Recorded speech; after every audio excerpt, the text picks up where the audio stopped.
특히 이런 케이스에서 이 스토킹 혐의에서 벗어나려면 본인이 이웃에게 이런 의견을 전달하는 행위 등이 계속적인 게 아니라 단발성에 그쳤다는 점을 적극적으로 피력을 해야 합니다.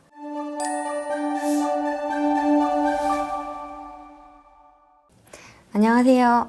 낭만로이어 서민 변호사입니다. 오늘은 층간소음 보복행위에 대해서 스토킹 처벌법으로 처벌된 사례에 대해 설명을 좀 드리고, 층간소음 보복행위를 이유로 고소를 당하시거나 재판을 받으시는 분들이 특히 주의하셔야 할 점들에 대해서 알려드리도록 하겠습니다. 최근 이러한 보복행위에 대해 처벌이 확정되는 대법원 판례까지 나오고 있어서 앞으로 층간소음 보복행위에 대한 이 스토킹 고소가 좀 늘어날 전망이고요. 하급심 재판도 이런 대법원 입장을 반영을 해서 유죄 쪽으로 판결할 가능성이 더 커지고 있는 상황인데요. 그런 만큼 스토킹 범죄에 대해서 주의할 점이 더 궁금하실 것 같아요. 그러신 분들은 오늘 영상 끝까지 시청해 주시기 바랍니다. 우리나라는 워낙 아파트, 빌라 등에 거주하는 인구가 많다 보니까 층간소음 분쟁은 계속해서 이슈가 되어 왔는데요. 근데 언제부턴가 그 보복 수위가 많이 높아지면서 단순히 이웃 간 분쟁으로만 바라보기에는 심각성이 너무 크다는 인식이 많아져서 그에 대한 처벌의 필요성이 계속해서 지적되고 있는 그런 상황입니다. 층간소음 보복행위는 이 적용되는 법령이 2021년 10월에 시행된 스토킹 처벌법 이전과 그 이후로 달라졌습니다. 과거에는 경범죄 처벌법이 적용돼서 10만 원 이하의 벌금 정도를 받고 사건이 마무리가 되었지만, 스토킹 처벌법이 시행이 되면서는 층간소음 보복행위가 어떻게 스토킹이라는 조건에 딱 맞는 바람에 스토킹 범죄에 이렇게 해당을 하게 돼서, 만약에 그렇게 해당이 되면 3년 이하의 징역 또는 3천만 원 이하의 벌금, 그런데 만약 그 행위를 할 때 위험한 물건까지 휴대하고 있었다라고 하면 5년 이하의 징역 또는 5천만 원 이하의 벌금에까지 처해지게 됩니다. 사실 스토킹 처벌법을 만들 때 층간소음 보복행위를 고려해서 만든 건 아니었을 겁니다. 당시 입법 취지는 원치 않는 상대방에게 메시지, 음성 등을 보내는 것을 제지하기 위해서 만들어졌을 텐데요. 어쩌다 보니 이 층간소음 보복행위가 스토킹 범죄 요건에 딱 들어맞게 되면서 이 법이 적용되게 된 걸로 보입니다. 층간소음은 아파트, 빌라 등 다세대 주택에서 벌어지는 소음 공해로 이웃 간 분쟁이다라는 것으로 여러분들이 잘 알고 계실 텐데요.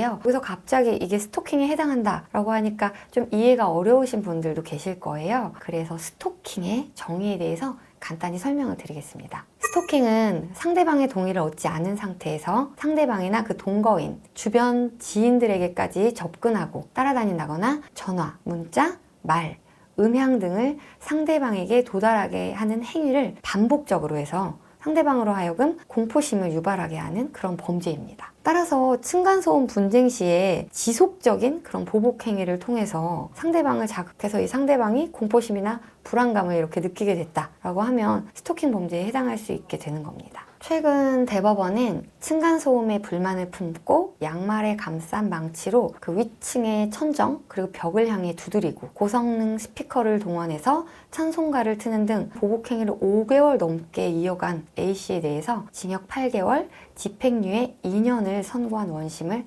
확정한 바 있습니다. 이번 판결은 사회통념상 합리적인 범위를 넘어서 불안감이나 공포심을 일으킬 수 있는 이런 소음을 지속적이고 반복적으로 발생시키는 경우에는 스토킹 범죄가 성립한다고 인정한 첫 번째 판결이라는 점에서 의미가 있습니다. 그리고 이런 대법원 판결에 따라서 층간소음 보복행위를 스토킹으로 묶어서 고소하는 사례가 더 늘어날 것이라는 우려도 이어지고 있는 상황입니다.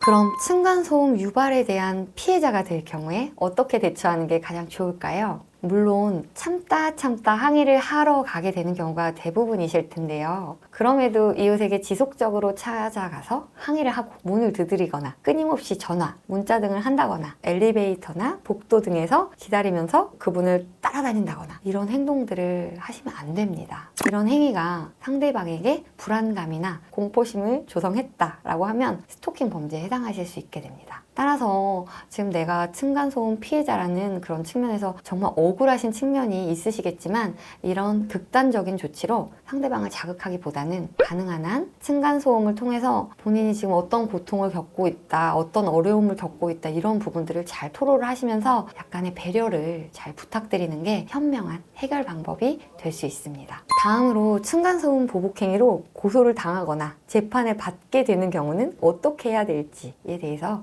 알려드리겠습니다. 스토킹 범죄에 해당할 경우는 강간, 살인 등 중대한 범죄들로 이어지는 사례가 빈번해지면서 사회적 불안감이 지금 상당히 높아진 상황입니다. 스토킹 범죄에 연루될 경우에 이를 가볍게 생각하시고 층간소음 분쟁의 피해자라는 점만 강조하시면서 이렇게 감정적으로 대응하시면 가벼운 처분으로 끝나는 게 쉽지 않은 게 현실입니다. 따라서 억울하게 조사를 받게 되는 경우라면 스스로 억울함을 풀려고 무리하지 마시고 범죄 성립이 되지 않는 요건들을 찾아내서 무죄를 적극적으로 어필할 수 있는 법률 대리인의 조력을 받으시는 게 현명한 방법입니다. 특히 이런 케이스에서 이 스토킹 혐의에서 벗어나려면 본인이 이웃에게 이런 의견을 전달하는 행위 등이 계속적인 게 아니라 단발성에 그쳤다는 점을 적극적으로 피력을 해야 합니다. 최근 대법원 판결도 나왔고 또 사회적 분위기도 층간소음 보복행위에 대한 심각성이 잘 받아들여지고 있는 그런 추세이기 때문에 고소를 당해서 조사를 받는 경우에 혼자서 이렇게 감정적으로 대응을 하신다면 자칫 스토킹 범죄로 유죄 판결까지 받으실 수 있다는 점 꼭 주의하시기 바랍니다.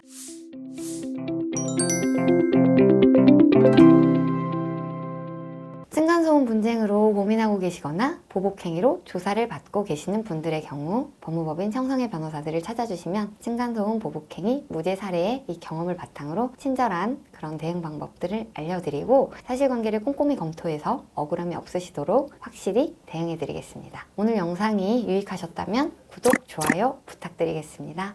감사합니다.